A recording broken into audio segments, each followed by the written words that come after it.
நுகர்வோர் விழிப்புணர்வு அமைப்பான அகில பாரதிய கிராஹக் பஞ்சாயத்தும் சென்னை மீனாட்சி மகளிர் கல்லூரியும் இணைந்து சர்வதேச மகளிர் தினம் மற்றும் உலக நுகர்வோர் உரிமை தினத்தை வெகு விமரிசையாக கொண்டாடினர்.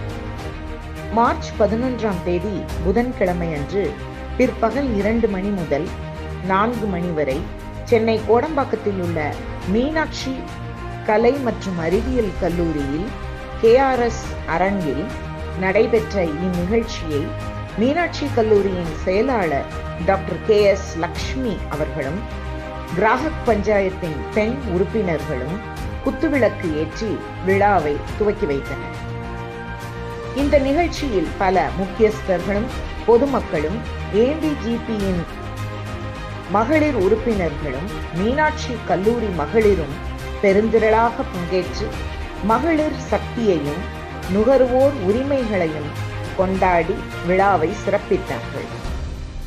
மேலும் இந்த நிகழ்ச்சியில் பெண்களின் முன்னேற்றம், சமூகத்தில் அவர்களின் பங்கு மற்றும் நுகர்வோர் உரிமைகள் குறித்த விழிப்புணர்வை ஏற்படுத்தும் வகையில் பல கருத்துக்கள் பகிரப்பட்டதோடு பேராசிரியர் பூமா குமாரியும் டாக்டர் சிவசங்கரியும் இணைந்து மகளிரும் விளம்பரமும் என்ற தலைப்பில் கலந்துரையாடலையும் நடத்தினர்.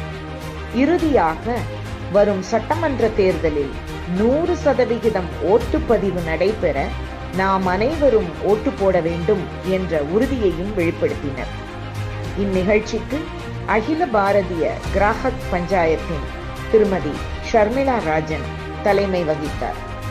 மேலும் அகில பாரதிய கிராஹக் பஞ்சாயத்தின் தென் பாரத அமைப்பு செயலாளர் திரு MN சுந்தர்ஜி அவர்களும் அகில பாரத இணை செயலாளர் திரு விவேகானந்தன்ஜி அவர்களும் கலந்து கொண்டு நுகர்வோர் விழிப்புணர்வுக்கான வழிகாட்டுதலையும் பெண்கள் தினத்திற்கான வாழ்த்துக்களையும் தெரிவித்து விழாவை சிறப்பித்தனர்.